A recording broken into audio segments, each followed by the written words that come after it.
Shalom, orang-orang terbahagia di dunia. Full Gospel Businessman Fellowship International atau FGB MFI adalah sebuah organisasi yang didirikan oleh Demos Sakarian pada tahun 1952 untuk menjangkau orang-orang agar kembali kepada keluarga, bisnis, karir, dan Tuhan. Ladies and gentlemen, nothing could give me greater pleasure than to be able to pay tribute to you, the members of the Full Gospel Businessmen's Fellowship. You have become the largest layman's organization in the world. I want you to know how much we really appreciate you. You're very special because the work that you're doing in the chapter, the testimonies you're giving. I'm Mario Garcia Olvera. I'm the international president of the Full Gospel Businessmen Fellowship International. As a businessman, I have a lot of good things around my life right now. I'm trying to share that with you, and I want to welcome you to the fellowship and ask you to be part of this great fellowship. FGB MFI Indonesia dimulai tahun 1976 dan berkembang hingga berbagai kota di Indonesia dan telah banyak memberkati keluarga. Saya Ardian Kristanto menyambut kedatangan Anda di dalam wadah ini. Anda akan bertemu dengan begitu banyak para pengusaha di Indonesia yang memiliki integritas yang tinggi. Kiranya melalui wadah ini, kehidupan Anda, kehidupan keluarga, bisnis, dan pelayanan Anda bisa menjadi berkat bagi begitu banyak orang yang membutuhkan. Ladies of the Fellowship adalah wadah kaum wanita di bawah naungan FGB MFI. Ayo para FGB Men, ajak istrimu untuk bergabung bersama-sama di wadah Ladies of the Fellowship atau LOF. Di wadah ini kita seperti masuk ke dalam sebuah bengkel. Kita di dalam dipoles, diperbaiki, dipulihkan sehingga ketika kita siap untuk pergi, siap untuk melayani, dan siap memberi dampak bagi bangsa dan negara ini. FGB MFI merupakan organisasi yang sangat tepat buat kita semua para pengusaha muda. Baik Anda yang datang dari kalangan profesional maupun entrepreneur, dengan memiliki lebih dari 8.000 member pengusaha di seluruh Indonesia maupun 80.000 para pengusaha member yang tersebar di lebih dari 130 negara di seluruh dunia. Anda dapat memperluas network Anda di dalam dunia bisnis melalui wadah ini. Menampingi perjalanan organisasi ini dengan kesaksian pria-pria dan wanita yang memberikan inspirasi bagi kehidupan masa kini. Di MFI Indonesia berpartner dengan pertama Palang Merah Indonesia mengadakan donor darah secara rutin.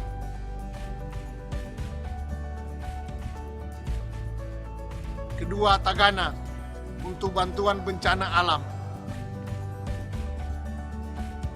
Ketiga, Jaringan Doa Nasional mendoakan bangsa dan negara tercinta Indonesia agar damai dan sejahtera. Keempat, Universitas Ciputra dalam menyelenggarakan mini MBA bagi pengusaha muda. Kelima, Family First untuk seminar keluarga. Keenam, CGN TV dalam rangka peningkatan kemampuan di dalam media elektronik, televisi, dan video.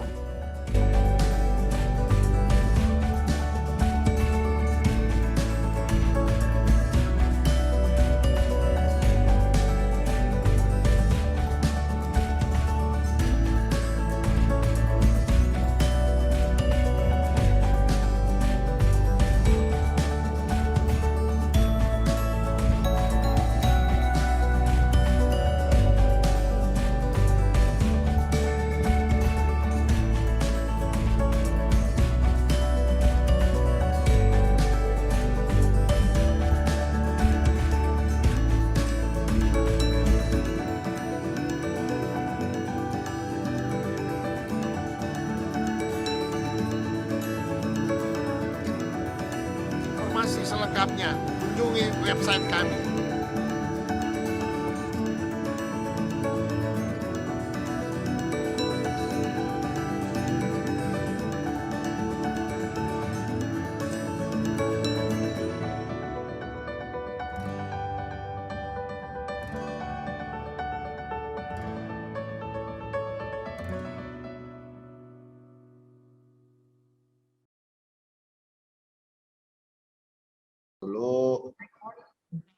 Oke.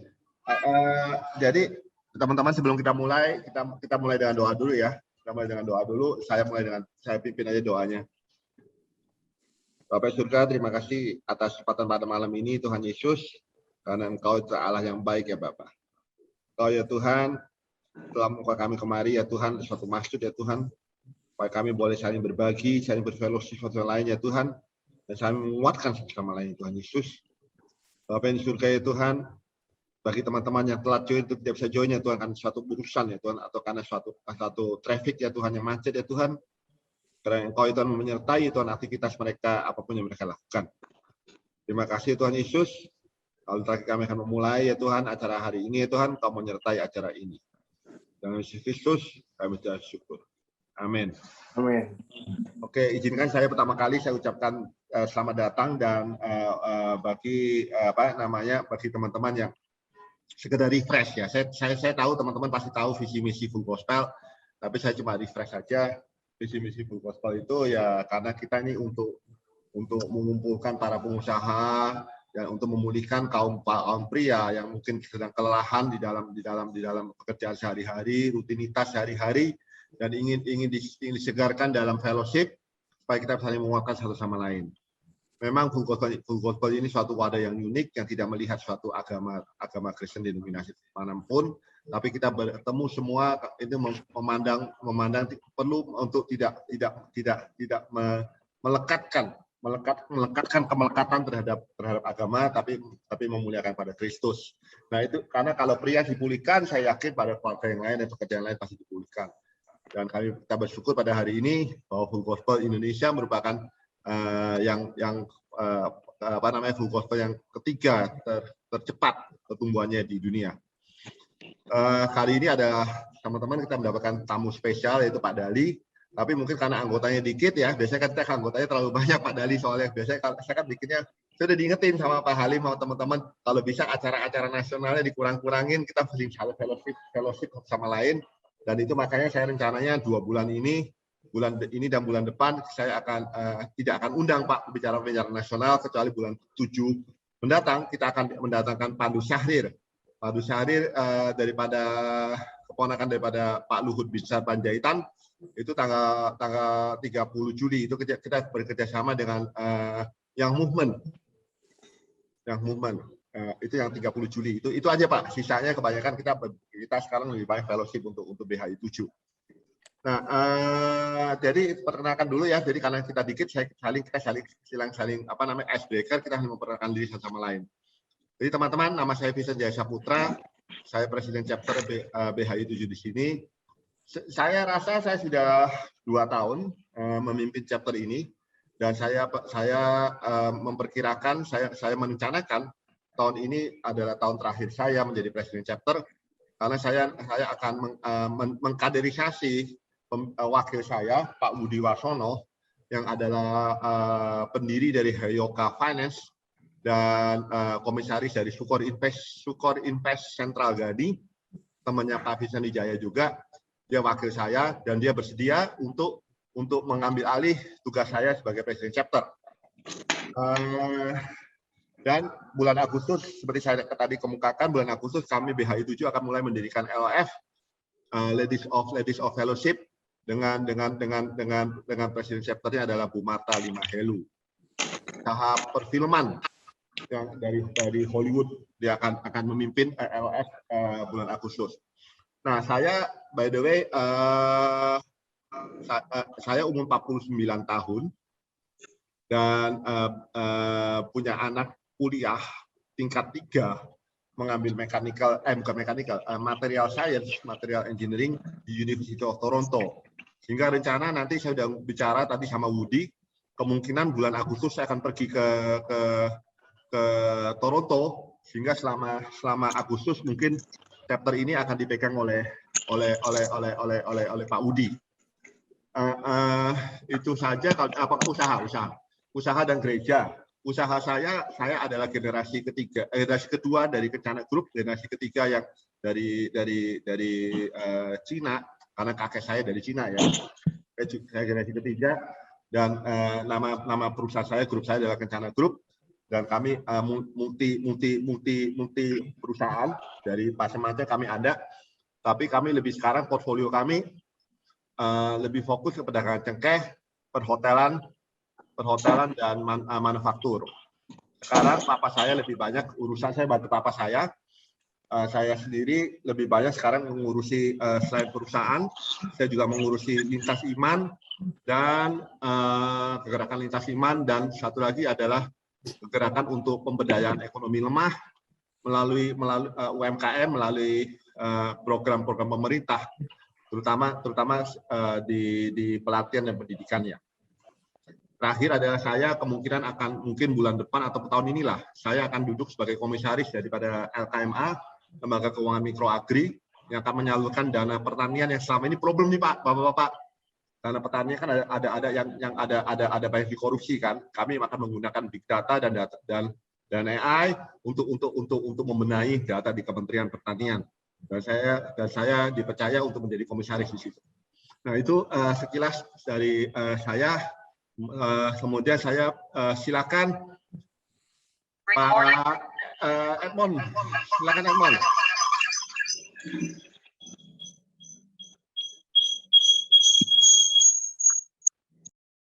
Edmond. Tar. Oke. Yang lain dulu. Oke, saya perkenalkan dulu ya dari anggota saya aja Pak. Dari anggota saya mungkin dari Pak Liki. Ini dari Shanghai Pak Dali yang tadi saya ceritakan dari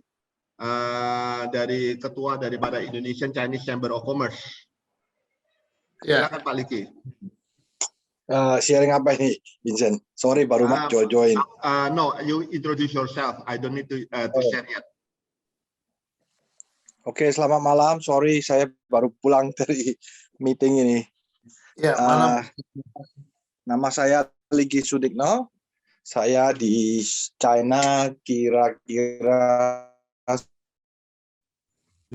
sudah hampir 19 tahun, Polaka dan little bit Indonesia.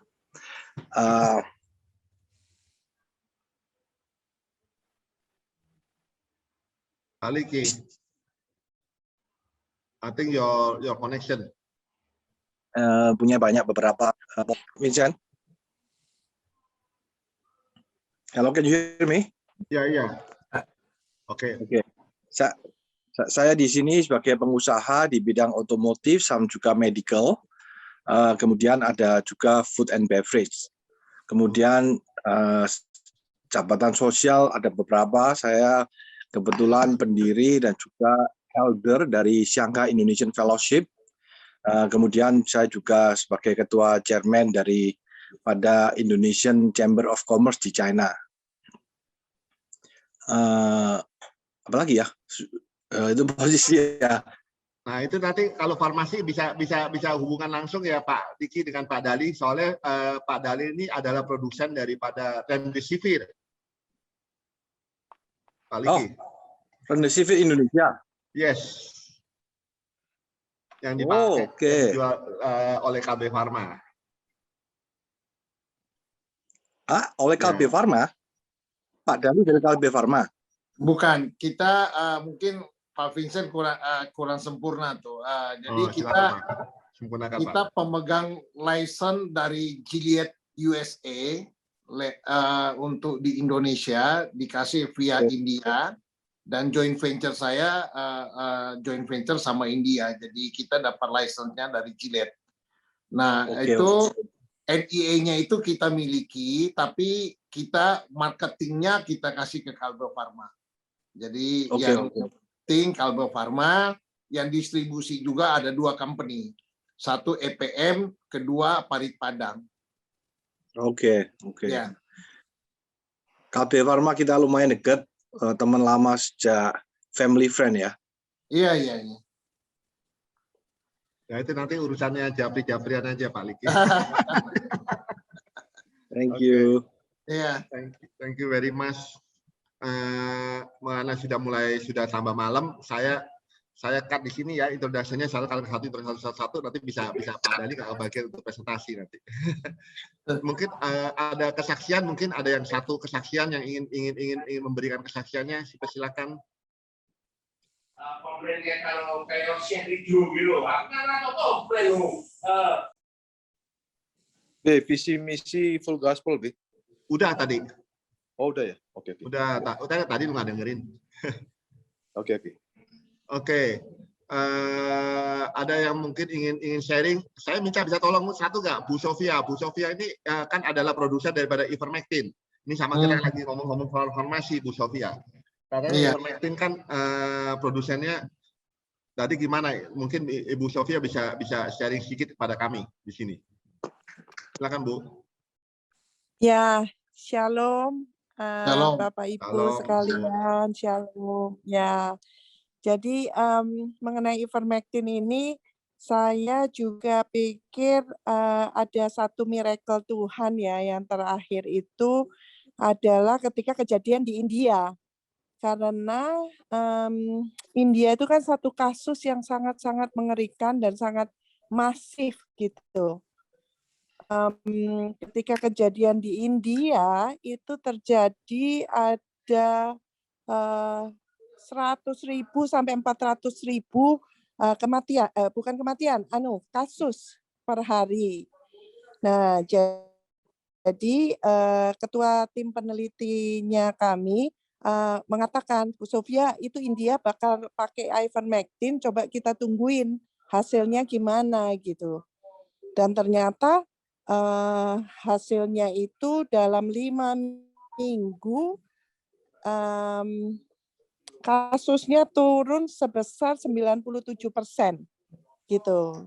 Nah, ketika diumumkan WHO-nya bilang bahwa itu turun itu karena dibagikan secara nasional kantong obat gitu. Tapi nggak disebutin di dalam kantongnya itu apa gitu. Nah, ternyata di dalamnya itu kan Ivermectin. Dan memang ini ada pertentangan nih antara pemerintah India dengan WHO. Karena ketika dimulai kejadian yang Goa itu, Goa, chief ministernya itu 1,5 juta orang, 1,5 juta orang mengatakan bahwa 1,5 juta orang akan dibagikan Ivermectin 5 hari berturut-turut oleh Chief Minister Goa. Dan itu hasilnya 25% turun kematian dan 82% kalau nggak salah itu drop kasusnya dalam waktu 3 minggu. Lalu kejadian Goa itu diikutin oleh Uttar Pradesh yang penduduknya 240 juta, dan Katarakan yang sekitar 69 juta, dan satu lagi Uttarakhand itu 11 juta. Pokoknya totalnya 332 juta ininya penduduknya itu total. Semuanya mengikuti polisinya Goa. Jadi pokoknya di atas usia 18 tahun dewasa dibagi Ivermectin, nggak peduli lagi karena kan keadaan sudah kritikal. Nah, pada saat itu WHO chief scientist-nya mengatakan jangan pakai Ivermectin lah, obat keras lah, atau apalah, pokoknya begitu. Tapi karena udah desperate, jadi pemerintah India tetap bagikan. Nah, ketika kejadian, setelah itu drop-nya sangat tinggi, diukur semua. Sekarang India juga udah keluar dari kasusnya terendah dalam 2 bulan kan. Itu pakai Ivermectin itu 97% drop-nya dalam waktu 5 minggu. Nah, setelah kejadian itu, asosiasi lawyer di India itu legal ngesu WHO karena memberikan informasi yang salah terhadap disinformation about Ivermectin, kira-kira begitu. Termasuk juga Merck, karena Merck itu yang produsen yang pertama kalinya. Ternyata karena kan mungkin sudah ada obat baru atau apa gitu ya. Jadi memang banyak konflik banget itu mengenai Ivermectin. Nah, jadi kemarin itu Pak Muldoko ketika kejadian di Kudus kan sudah hitam. Jadi dia ini apa, Pak Muldoko bilang, Bu, kita bagi aja di tempat yang paling hitam gitu. Jadi kita mulai dengan 3 kecamatan, dibagi ivermectinnya di situ gitu. Karena kita lihat kasus India dan ternyata ivermectin ini kan sekalipun disensor dan di surpres di itu tetap aja sudah dipakai sekarang di 17 negara. Kira-kira gitu. Jadi saya lihat tangan Tuhan luar biasa ya menyelamatkannya. Hanya dalam waktu 5 minggu itu drop gitu. Jadi ini mohon doanya kawan-kawan sekalian juga karena lagi dibagikan ivermectin di 3 kecamatan ini. Kalau hasilnya bagus sekali kan bisa menolong bangsa ini. Karena laporan Kemenkes yang terakhir itu mengatakan bahwa akhir Juni kita expect around 50,000 to 100,000 kasus per day. Itu sangat-sangat mengerikan sebetulnya. Kira-kira gitu. Ya sekian, saya lihat Tuhan bekerja, Tuhan baik, Tuhan menolong. Itu aja. Thank you very much, Sofia, bahwa ini bukan kebetulan kita kok kebetulan ngomong farmasi ini. Nanti mungkin bisa lanjut di cara Japri ya, cara jalur pribadi. Oke, teman-teman, tanpa berpanjang lebar, kalau ada kesempatan nanti kita akan lanjut lagi perbincangan-perbincangan kita yang menarik ini. Saya akan persilakan Pak Dali untuk memberikan paparannya, Pak Dali. Silakan Pak. Mungkin memperkenalkan diri Pak. Apa namanya backgroundnya siapa pada teman-teman di sini? Ya bisa itu ya. Langsung aja kali ya. Langsung ya. Oke. Saya minta Erwin sebagai tim media di sini untuk share screen Pak Erwin. Oke Pak.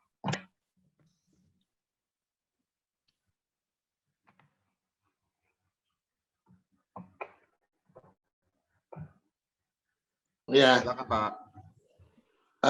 Selamat malam orang-orang terbahagia di dunia. Salam sejahtera buat kita semua. Kalau tadi dengar kesaksian, perkenalan diri Pak Vincent dan teman-teman lain, saya tanda kutip merasa iri tanda kutip karena beliau dilahirkan dari keluarga yang mapan. Saya dilahirkan dari keluarga yang sangat sederhana, 61 tahun yang lalu kurang lebih, dari kota Palu. Dan saya berusaha saya sudah berkeluarga tentunya, sudah mempunyai seorang istri dan dua putra, ditambah juga 2 mantu, dan 3 cucu, mau ke 5 cucu nih. Jadi lagi on the way. Bidang usaha saya adalah distribusi farmasi dan industri farmasi. Ya, next. Ya, ini anak saya, ini mantu saya, next, istri saya juga. Nah, malam hari ini saya senang sekali dan sekali lagi terima kasih kita bisa bersama-sama berkumpul dan sharing ya. Saya kira bukan saya mau ini mengajar Bapak atau Ibu sekalian, tapi biar apa yang kita kerjakan malam hari ini kita sepakat kita mau menyenangkan hati Tuhan, dan saya percaya kalau hati Tuhan disenangkan, apapun yang kita kerjakan pasti berhasil dan penuh dengan damai sejahtera dan sukacita. Malam hari ini saya mau sharing atau dengan tema hidup berkecukupan. Jadi kita mau baca di Filipi 4, 11 sampai 13 dan 19. Next, Pak, coba. Iya, mungkin saya bacakan aja ya. Demikian firman Tuhan, kukatakan ini bukanlah karena kekurangan, sebab aku telah belajar mencukupkan diri. Sekali lagi, mencukupkan diri dalam segala keadaan. Next. Aku tahu apa itu kekurangan, dan aku tahu apa itu kelimpahan. Dalam segala hal dan dalam segala perkara, tidak ada sesuatu yang merupakan rahasia bagiku, baik dalam hal kenyang maupun dalam hal kelaparan. Baik dalam baik dalam hal kelimpahan maupun dalam hal kekurangan. Next. Segala perkara dapat kutanggung di dalam Dia yang memberi kekuatan kepadaku. Ya, terima kasih. Jadi, teman-teman sekalian, bahwa salah satu sumber ketidakbahagiaan kita atau orang-orang adalah rasa tidak cukup, rasa kurang dalam banyak hal. Jadi seperti dalam hal income, rumah, dan lain sebagainya. Jadi mungkin saya nggak usah kasih contoh karena semua ini pengusaha-pengusaha lebih pintar dari saya malah ya. Jadi kita tidak punya rasa puas, tidak punya rasa cukup. Bukan berarti kita tidak boleh maju, bukan berarti kita tidak boleh bertumbuh. Karena Tuhan kasih di dalam hati kita sudah ada kemajuan, ada pertumbuhan. Tuhan inginkan itu. Tetapi keinginan yang tidak pernah cukup atau cukup ini akan menantangkan masalah besar di dalam kehidupan kita. Padahal rahasia untuk bahagia adalah merasa cukup di dalam kehidupan kita. Kita patut bersyukur karena firman Tuhan katakan memang ibadah disertai rasa cukup memberi keuntungan besar, ya. Jadi kita juga harus punya rasa cukup dan kita harus mengucap syukur karena Tuhan mau mengucap syukur dalam segala hal sebab itulah yang dikehendaki Tuhan. Jadi seperti apa yang dikatakan Tuhan, aku tahu apa itu kekurangan dan aku tahu apa itu kelimpahan. Ya, kukatakan itu bukan karena kekurangan sebab aku telah belajar meneruskan belajar mencukupkan diri dalam keadaan apapun. Jadi kita mesti punya perasaan rasa cukup. Nah, sekarang mengapa perasaan tidak cukup itu berbahaya dan tidak boleh bersarang di kehidupan kita? Karena bila perasaan tidak cukup dibiarkan, bisa menimbulkan, pertama,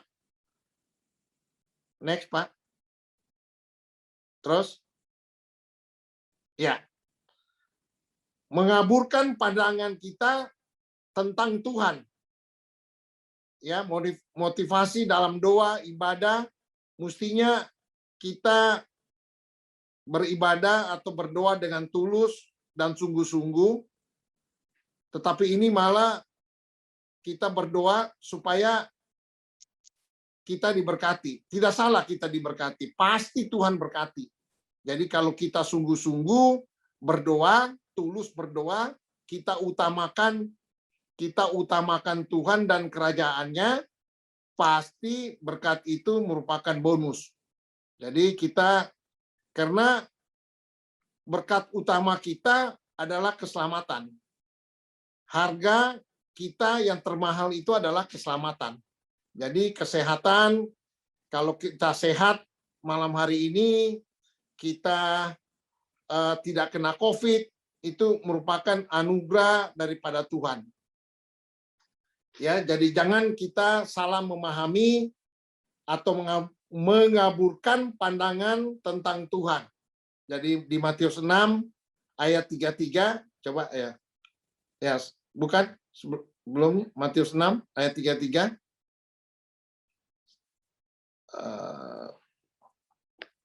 Ya, tetapi carilah dahulu kerajaan Allah dan kebenarannya, maka semuanya itu akan ditambahkan kepadamu. Saya pikir banyak kesaksian kita, tentu kita malam hari ini tidak akan mengutarakannya karena pasti makin larut malam nantinya ya. Terus Pak. Ya, yang kedua, oke, ya udah terus aja. Yang kedua, ya merusak hubungan dengan orang lain. Jadi hubungan kita dengan teman, dengan sesama tidak murni lagi. Kita punya pertemanan tidak dilandasi dengan kasih. Kita punya pertemanan selalu dilandasi dengan motivasi cari untung. Apa untungnya, apa ruginya. Dan yang paling kita hindari adalah apa? Jangan sampai kita hanya mementingkan diri sendiri, kita egois, serakah, yang artinya mementingkan diri sendiri dan merugikan orang lain. Nah, ini kita harus hindari nih, harus hindari. Kita orang-orang FGB Men selalu harus dilandasi dengan kasih.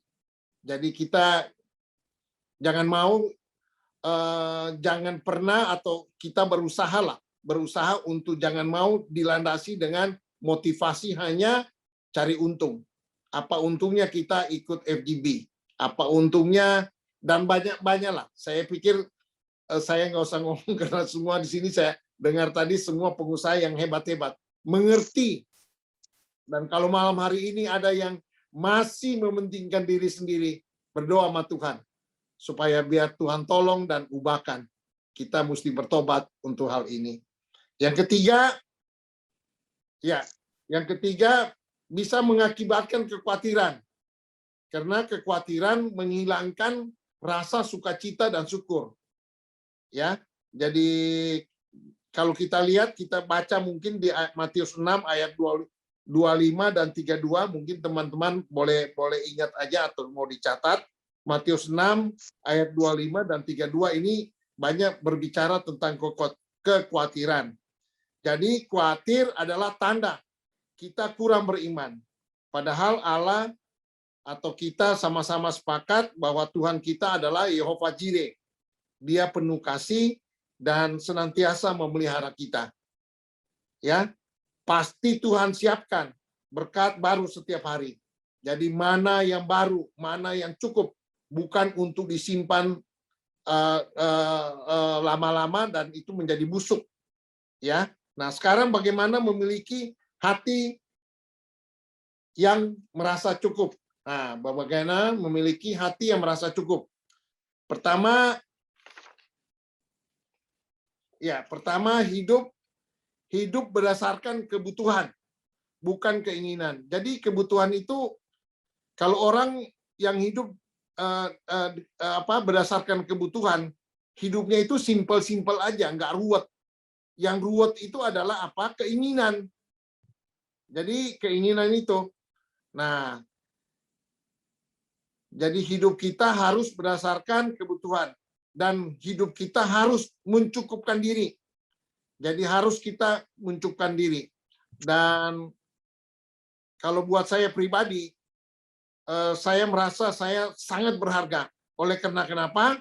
Oleh karena darah Yesus Kristus yang tercurah di kayu salib untuk saya, supaya saya hidup bebas dari dosa. Dosa saya sudah diampuni. Ya, jadi bukan saya berharga karena berapa banyak uang yang kita miliki, berapa banyak perusahaan yang kita miliki. Enggak. Tapi saya merasa berharga oleh karena saya sudah ditebus oleh darah Yesus di kayu salib. Dia berikan anaknya, dia rela berikan anaknya untuk kita semua orang-orang berdosa supaya kita hidup yang kekal. Ya, yang kedua, hidup dengan iman. Ya, mungkin nggak usah dibaca ini. Hidup dengan iman. Ya, kita mesti percaya burung di udara aja dia pelihara, apalagi biji mata Tuhan pasti dia pelihara. Karena seperti di Filipi 4 ayat 19 kita bersepakat bahwa Allah kita adalah Allah Yehova Jireh. Dia akan mencukupkan semua apa yang kita butuhkan. Jadi percaya bahwa Tuhan memelihara kita dan Tuhan memberikan yang terbaik buat kita semua. Sekalipun kadang-kadang keadaan tidak mendukung. Ya, tapi dia tetap memelihara kita, dia tetap memberikan yang terbaik buat kita. Dan ketiga,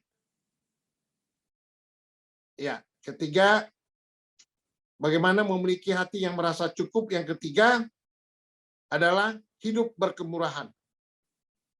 Jadi rasa cukup itu identik dengan apa? Orang yang hidup berkemurahan, ya.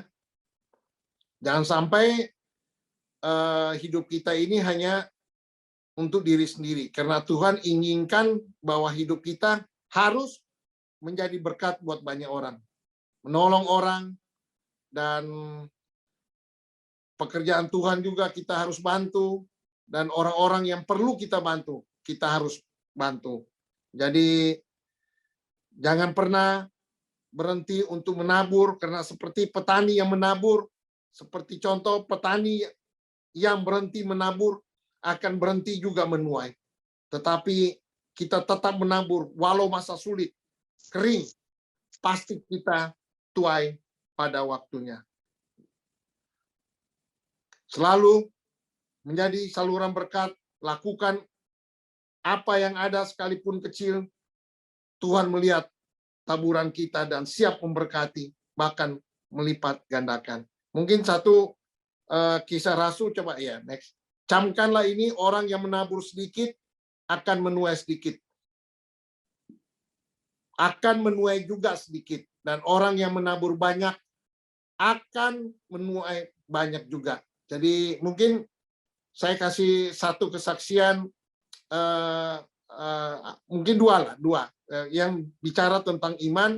Pada beberapa saat yang lalu gereja kita membangun di Kelapa Gading, kurang lebih biayanya 100 sekian miliar, dan gereja kita itu gereja GBI Mawar Saron, pada umumnya orang-orang yang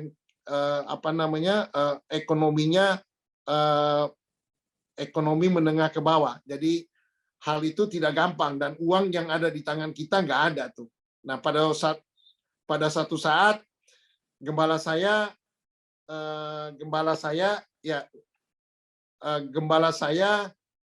berjanji untuk membayar tagihan kurang lebih 60 juta, dan betul-betul nggak ada uang.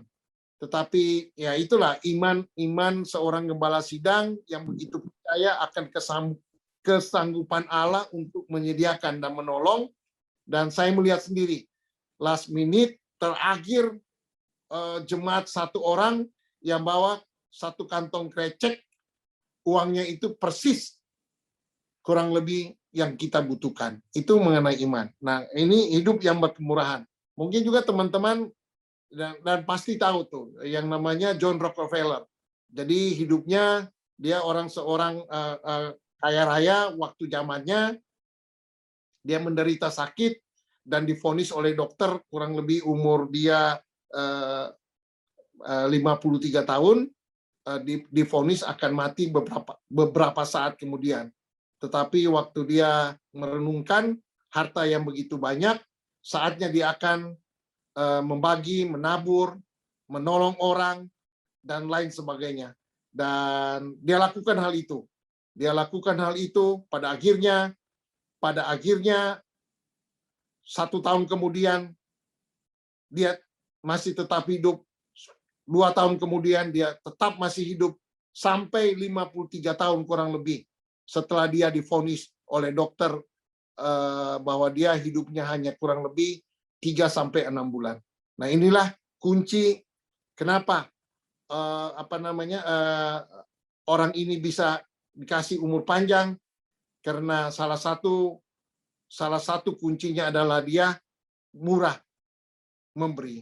Jadi jangan takut kita teman-teman untuk selalu hidup berdasarkan kebutuhan, hidup dengan iman, dan hidup dengan berkemurahan. Memberi.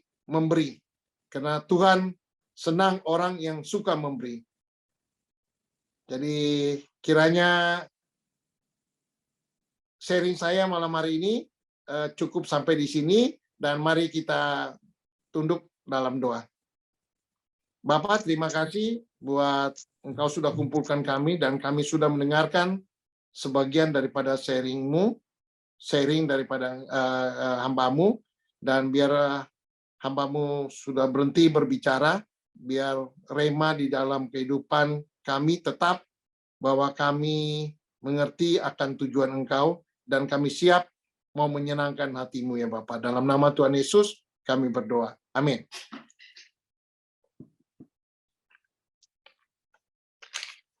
Makasih Pak Dali, sharing yang luar biasa. Makasih Pak. Jadi kalau misalnya mungkin dari teman-teman di sini, saya biasanya kan habis dari sini kita buka question and answer ya, nggak apa-apa Pak ya, kita diskusi ya. Boleh Pak. Saya tancap aja tadi. Ya, soalnya kan ini kan pertama kali suatu kehormatan bagi teman-teman di sini yang mungkin yang baru pertama kali dengar presentasi daripada Pak Dali ini kelihatannya. Saya mau koreksi sedikit Pak Dali, tidak semua apa di sini lahir dari keluarga kaya Pak, itu nggak. Oh. Ya. Tapi anyway, jadi teman-teman boleh tanya di sini misalnya kan pergantian kepemimpinan ini Pak Dali ini adalah presiden chapter yang baru dan dia punya visi misi tentu saja mau National President B. Ya kan, National President Full Gospel yang baru dan tentu saja dia punya visi Full Gospel ini mau dibawa kemana, ya kan? Nah ini yang mungkin bagi teman-teman di sini yang kepingin tahu lebih banyak nih mengenai arah daripada Full Gospel. Setahu saya kan, mungkin boleh cerita nggak Pak sedikit Pak, sharing sedikit yang visi misinya Full Gospel yang ingin Bapak bawa nih dalam periode kepemimpinan Bapak.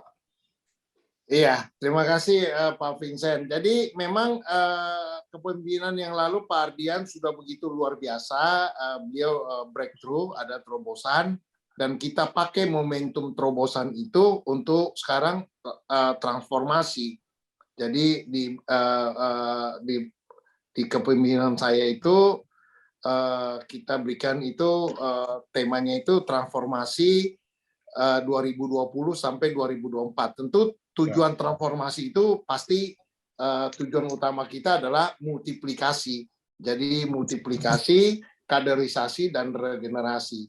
Dan saya bersyukur bahwa kurang lebih 60% kepemimpinan di semua jajaran baik dari tingkat nasional sampai ke chapter-chapter sudah terjadi regenerasi itu.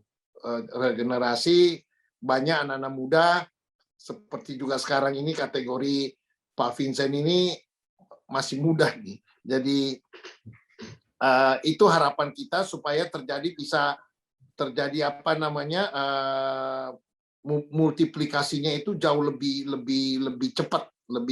Jadi lebih cepat, dan saya pikir memang apa namanya memang ujung tombak kita itu sekarang itu adalah chapter-chapter. Jadi harapan kita terjadi multiplikasi itu di chapter-chapter. Jadi saya kira itu Pak Vincent, jadi apa namanya di chapter itu menjadi kita punya ujung tombak tuh untuk bisa mencapai program utama kita di dalam transformasi ini adalah multiplikasi, kaderisasi, dan regenerasi, ya. Multiplikasi, kaderisasi, dan regenerasi, luar biasa. Jadi nanti mungkin teman, ini sama persis lah kalau menurut saya dengan apa yang dilakukan oleh perusahaan maupun organisasi yang lain. Lebih jelas, lebih padat menurut saya daripada era kepemimpinan yang lalu, yang menurut saya terlalu banyak program yang harus dituju gitu. Jadi nggak bisa fokus. Makasih Pak Dali atas ininya. Teman-teman, saya izin ya Pak teman-teman, karena saya tahu beberapa teman di sini ada yang mungkin ada yang ingin leave earlier, saya nggak bisa tahan. Jadi mungkin teman-teman silakan nyalakan videonya, kita dokumentasi dulu ya sebelum kita lanjut. Silakan Pak Domi, sekretaris BHI 7, Pak Dali, perkenalkan. Nah ini silakan nyalakan dulu videonya, kita akan dokumentasi terlebih dahulu. Ya, makasih banyak Pak Vincent. Boleh tolong dinyalakan. Ini ada beberapa teman-teman yang memang belum menyalakan video. Saya tunggu dulu. Saya berikan waktu untuk menyalakan videonya supaya kita bisa. Satu halaman hari ini Pak Domi. Iya. Oke, ada 4 orang lagi. Pak Edward, Pak Liki, Bu Sofia, dan Pak Arifin. Bulin ya? Bulin. Bulin. Boleh? Sorry, sebentar. Sofia, Liki, Bulin, kalau boleh diperkenan untuk nyalakan videonya. Atau kalau nggak bisa ya udah nggak apa-apa. Oke, Silakan. saya ambil ya gambarnya 1, 2. Ya, silakan dilanjutkan Pak Vincent. Oke, makasih. Teman-teman dong mau tanya apa nih? Kita mau tanya nih, chapter ini mau dibawa. Saya kan sudah tanya chapter mau dibawa kemana. Dan saya kira challenge-nya itu pasti luar biasa ya teman-teman ya. Karena kita hidup di zaman perubahan di mana nanti ini gimana nih kalau tiba-tiba sudah vaksin semua dan kembali lagi ke offline tatap muka. Ada beberapa chapter yang mungkin sangat senang Pak dengan perubahan dengan di offline, ya kan? Tapi kan tidak menafikan suatu kemungkinan yang saya lihat ini beberapa chapter ini sudah mulai lintas provinsi ataupun lintas negara. Nah itu kalau itu kan apakah berarti nanti ke depan ini full gospel ini masih memperbolehkan untuk hibrid mungkin kali ya Pak Dali ya, untuk hibrid atau gimana gitu, kalau untuk memfasilitasi chapter ini karakter yang demikian Pak Dali. Iya, saya kira ini satu blessing juga kan. Tentunya selalu ada di mana selalu ada apa namanya, ada tantangan, ada masalah, di situ juga ada satu opportunity kan. Jadi opportunity itu salah satunya itu adalah kita tidak dibatasin lagi dengan ruang ya. Jadi seperti umpamanya begini, asal kalau sudah disebarkan atau di apa, orang-orang sebenarnya bisa ikut banyak tuh.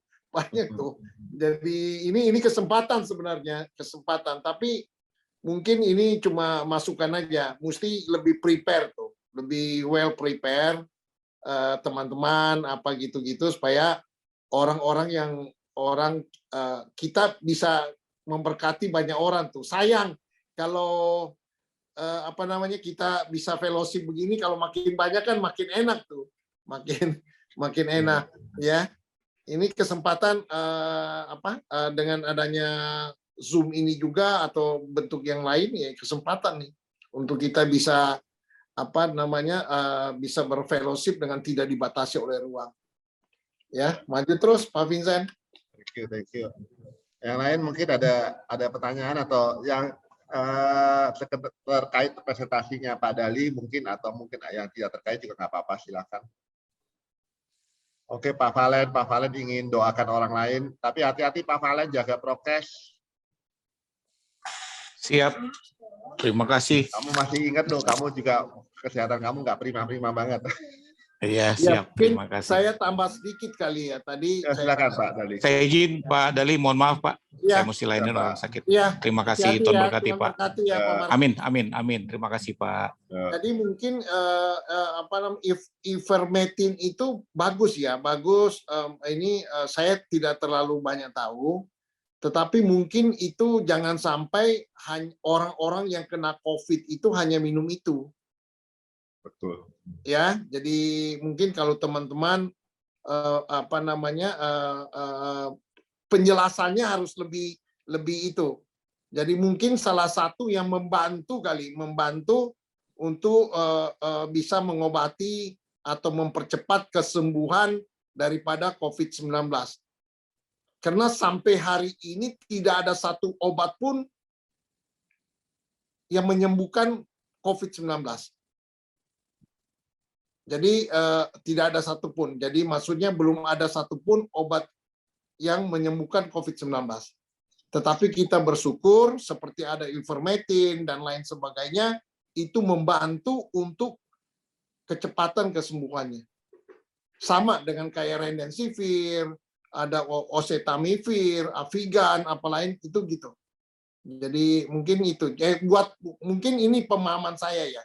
Jadi mungkin kita kalau sama teman-teman kasih tahu, coba periksa ke dokter dan dokter akan memberikan terapi atau obat-obatan yang paling pas.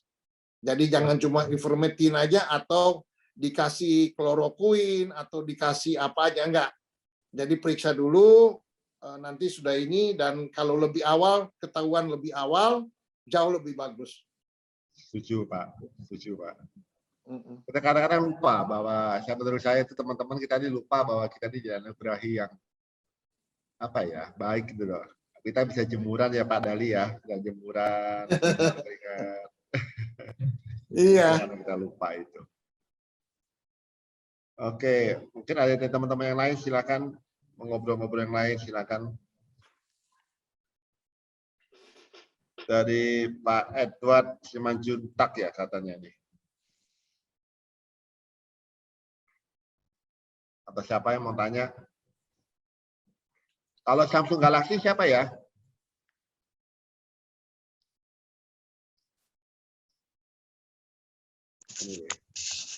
Pak Michael, mau tanya Pak Michael? Belum ya, dengerin aja.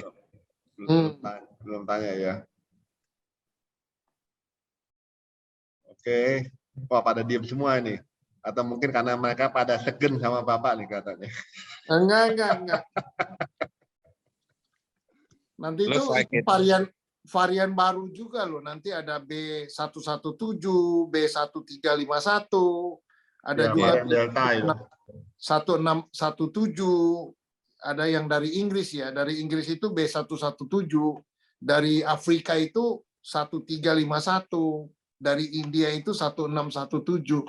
Nah itu mesti, ya mudah-mudahan saya berdoa orang-orang FGB jangan sampai ada yang kena. Kalau kena juga pasti Tuhan sembuhkan semua. Saya sih lihatnya bukan jangan supaya nggak ada yang kena Pak. Saya pasti baik yang sudah kena menurut saya Pak. Iya. Tapi Tuhan pelihara Pak. Banyak sekali termasuk Pak Jinart itu satu keluarga kena Pak. Oh. Dana itu satu keluarga kena. Pak Dana Kowagam tuh ya? Iya, ya itu dia dikasih juga salah satu di rumah sakit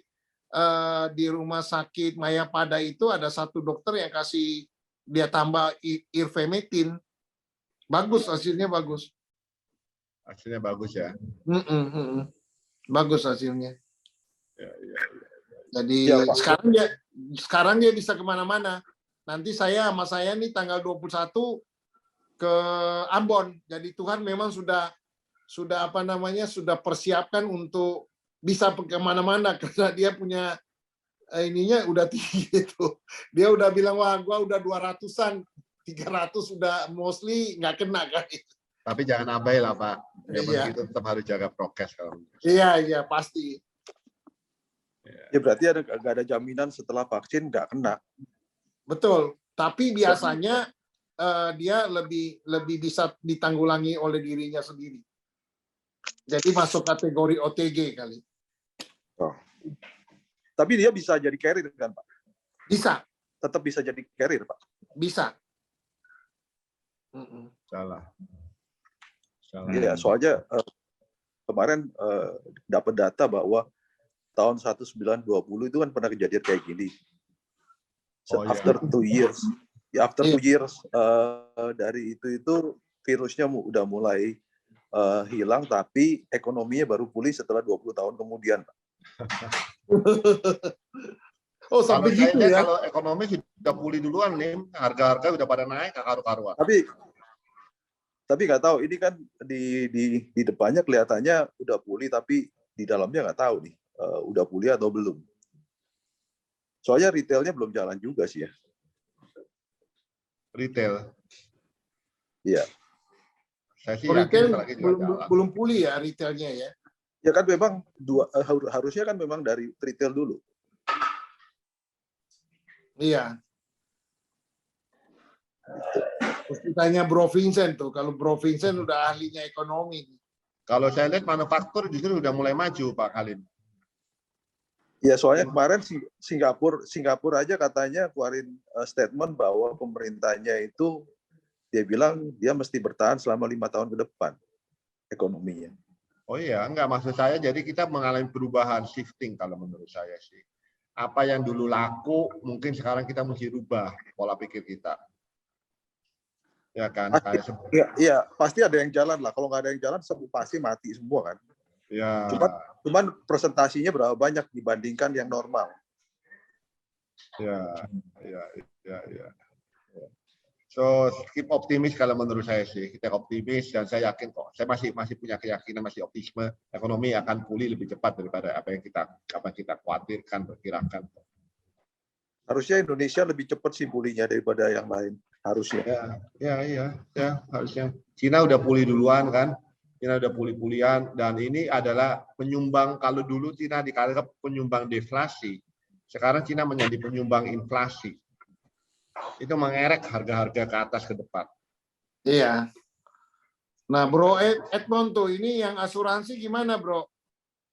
Bisa jadi indikator tuh. Kalau yang penting obat laris terus, Pak. Semua yang lain turun, yang penting obat naik terus. Apalagi obatnya Pak Dali. Obatnya dipakai semua orang nih, obat generik.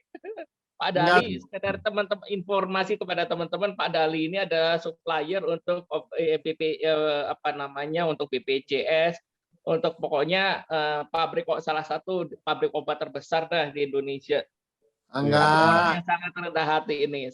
Kita harus belajar nih dari Pak Dali. Pak Edmond ini Pak Vincent dia dramatisir nih. Orang marketing Pak. Iya.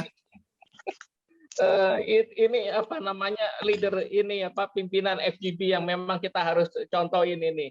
Anak-anak muda terlalu bombastis lah, terlalu mau cepet kaya lah, semuanya instan nih. Kalau belajar dari Pak Dali, kisah hidupnya luar biasa lah.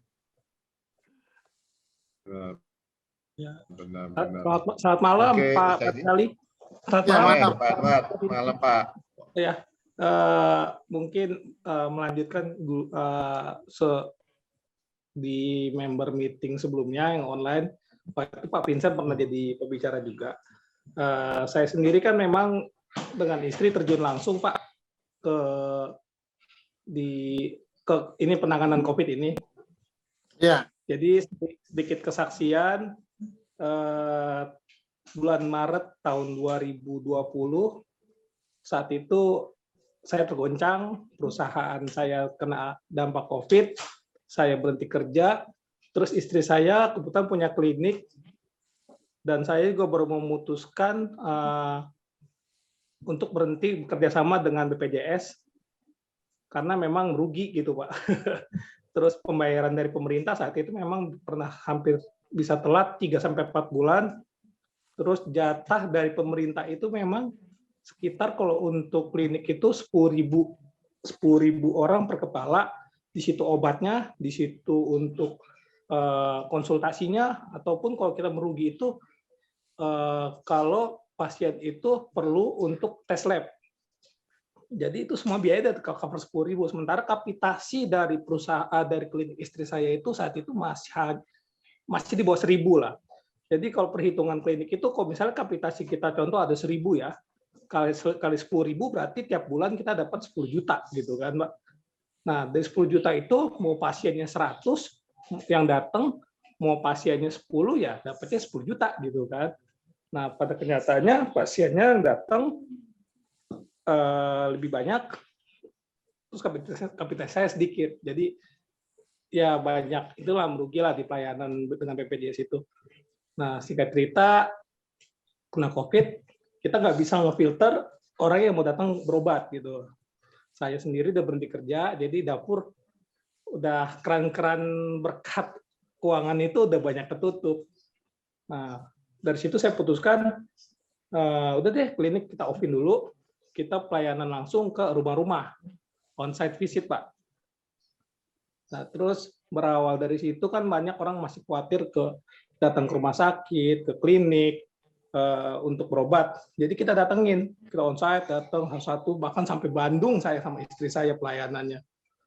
Terus ke Jakarta, saya tinggal di Karawaci, Tangerang. Nah, beranjak dari situ, saya coba bikin sedikit ngasih nge-share di grup, kalau misalnya membutuhkan pelayanan onsite yang masih khawatir ke klinik atau rumah sakit, kita datengin.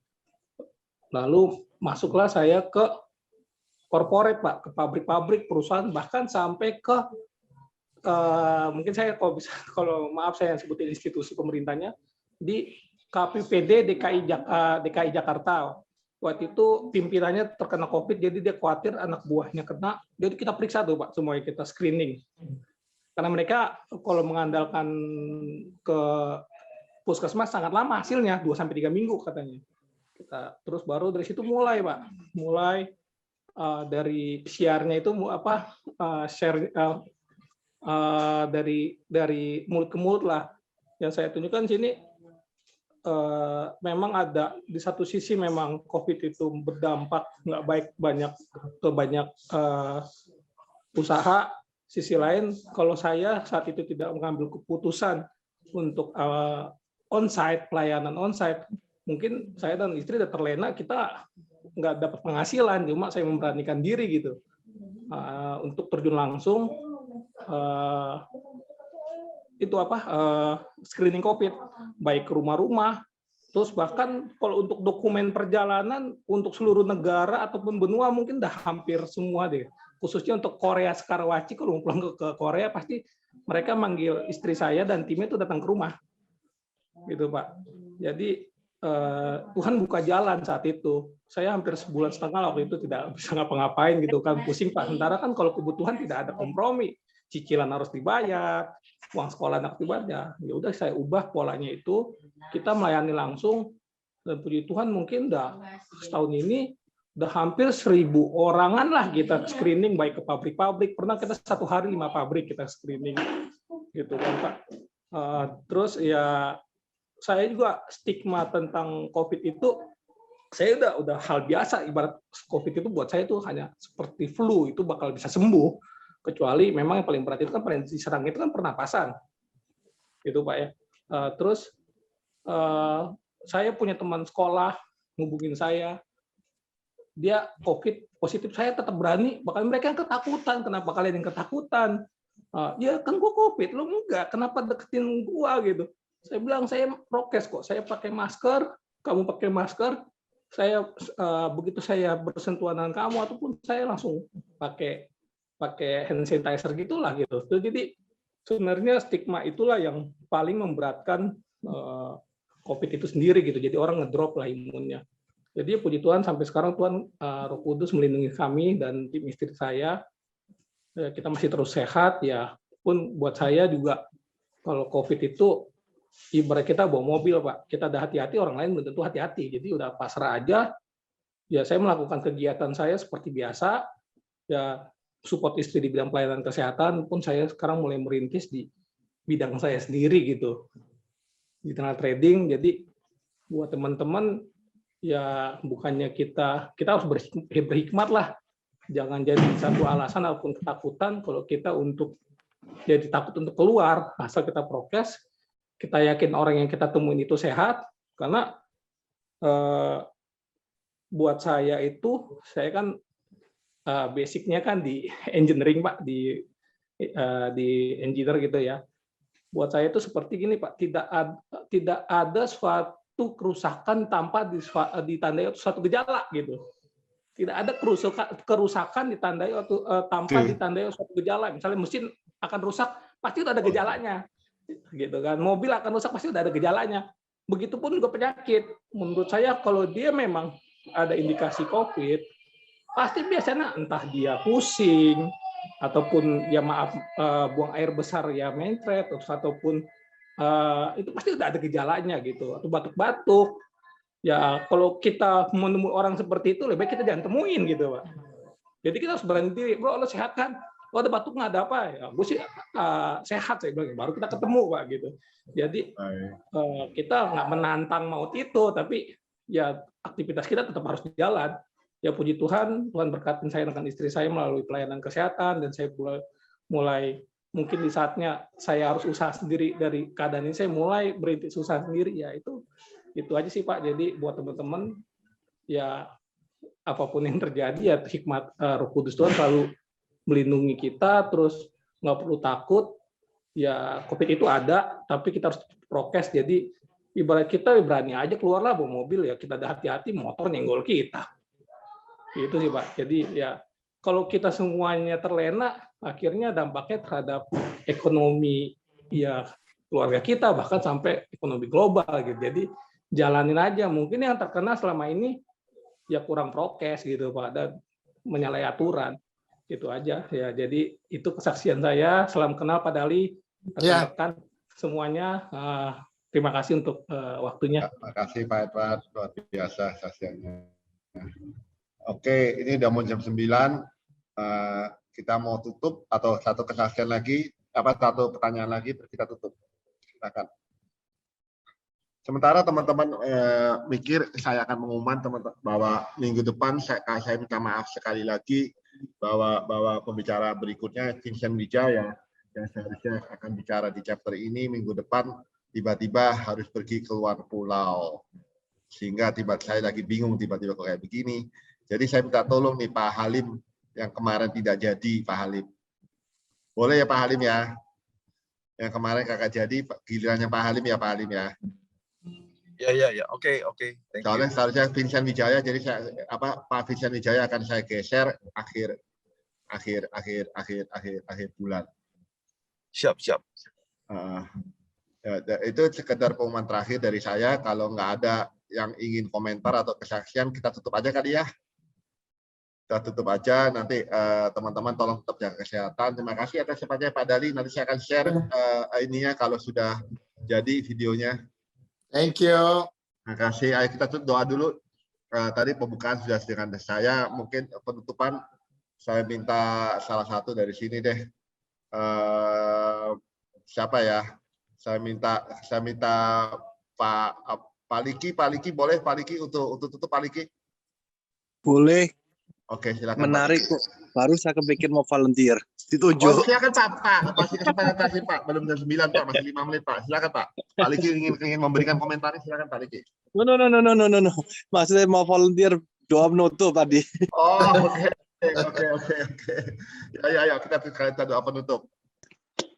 Okay, let's pray. Lord Jesus, thank you for today. Thank you for the sharing for Pak Dali. Thank you for sharing for everybody. Lord Jesus, thank you that we are here today. We are still healthy, that you bless us abundantly, even though in the midst of challenge for some of us, Jesus, but you are there with us, that you allow us to overcome it by the grace of God, Jesus. We trust, Jesus, that this fellowship exists not for coincidence, Jesus, but this is because you have a specific plan for us, Jesus, to be a blessing surrounding all those people surround us, Jesus, and also be encouragers for people who's in a challenging situation or difficulty, Jesus. Also for deliverance for people, an opportunity for us to pray for one another, Jesus. We trust that you have been a great God in our life, Jesus, and you continue leading us, Jesus, and we will be prosperous, just like what they explained and we studied today, Jesus. We have to be content, be graceful, and we have to rely on you for deliverance for everything we do in our life, Jesus. We believe the victory has been given unto us, Jesus, that we will always prosper and be a blessing to others, because you are the God who is the Jehovah Jireh for us, Jesus. You also our Jehovah Nisi, Jesus, our banners. Let everybody surround us can see the glory of God through our things, what we do in our life, also through our business, Jesus. We trust in you, Jesus. Bless everybody here, protect everybody from the head to toe, Jesus. Let your spirit be upon us, Jesus. In the name of Jesus, we pray and give thanks. Amen. Amen. Terima kasih Pak Thank Dali you. kesempatannya. Thank you Pak Vincent, Pak Liki. Selamat malam. Thank you Pak Dali. Terima kasih semua. Selamat Pak Dali. Thank you ya. Terima kasih Pak Dali. Thank you ya. Arif. Pak Dali. Ya, thank you ya. Thank you Pak Dali. Selamat malam.